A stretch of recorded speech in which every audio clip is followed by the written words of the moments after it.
राधे राधे भक्तों, श्रोतागणों। जैसा कि आप सब जानते हैं कि विश्वास में बहुत शक्ति होती है। वृंदावन के पास एक गांव में एक ग्वालिन रहती थी। वह सुबह ब्रह्म मुहूर्त में उठकर गायों की सेवा करती, तत्पश्चात घर के कार्यों को निपटाकर दूध दही बेचने नाव से जमुना जी को पार करके जाती थी। एक बार उनका दूध दही जल्दी बिक गया। उन्होंने सोचा कि जल्दी घर जाने से अच्छा है कि मंदिर जाकर भगवान का दर्शन कर लूं। जब वह मंदिर दर्शन के लिए गई तो वहाँ एक पंडित जी प्रवचन सुना रहे थे।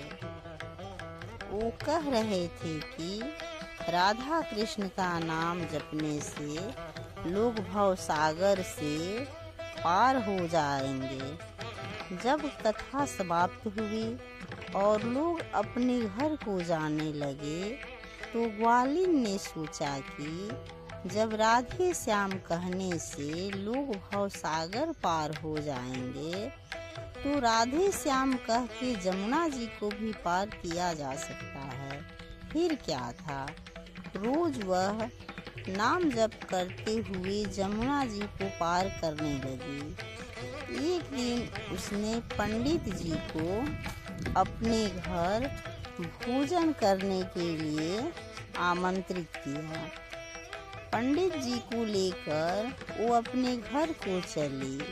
जब वो राधे श्याम कहते हुए जमुना पार करने लगी, गुरु जी डरने लगे। उन्होंने सोचा कि ये कौन है, कहीं ये प्रेतनी तो नहीं, और वो डर के मारे भगवान को पुकारने लगे। वो कहने लगे, बचाओ राधे पति घनश्याम। और ग्वालिन जो थी वो सोच रही थी कि अगर मैं भगवान का नाम छोड़ दूंगी तो शायद डूब जाएंगे। इसलिए वो कह रही थी, गुरुजी बोलो राधे श्याम। ग्वालिन कहती जा रही थी, गुरुजी बोलो राधे श्याम।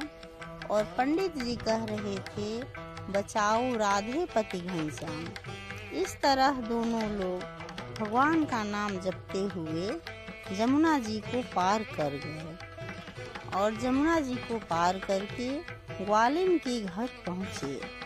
चूँकि पंडित जी के वस्त्र जमुना जी के पानी में भीग गए थे, इसलिए ग्वालिन ने उनको वस्त्र बदलने के लिए दिया और उनको भोजन कराया। जब वो उनको दक्षिणा देने लगी तो पंडित जी पूछे कि बेटी ये कैसे संभव हुआ कि हम दोनों राधे श्याम का नाम जपते हुए जमुना जी को पार कर लिए। तो ग्वालिन बोली कि पंडित जी प्रवचन में आप ही कह रहे थे कि राधे श्याम जपते हुए लोग, भगवान का नाम जपते हुए लोग भवसागर को पार कर सकते हैं, भवसागर से पार हो जाएंगे। तो मैंने सोचा कि जब भवसागर से पार हो जाएंगे भगवान का नाम लेने से, तो फिर जमुना जी क्यों नहीं पार कर सकता है आदमी। और वही मैंने किया। आप ही की बात मानकर मैंने जमुना जी को राधे श्याम जपते हुए पार करना शुरू कर दिया और पार होने लगी। तब पंडित जी बोले कि आज से तुम ही मेरी गुरु हो, क्योंकि मैं तो सिर्फ कह देता था और तुमने करके दिखा दिया। श्रोतागणों, भक्ति में बहुत शक्ति है। विश्वास से ही कोई भी क्रिया सफल होती है। जय श्री कृष्ण।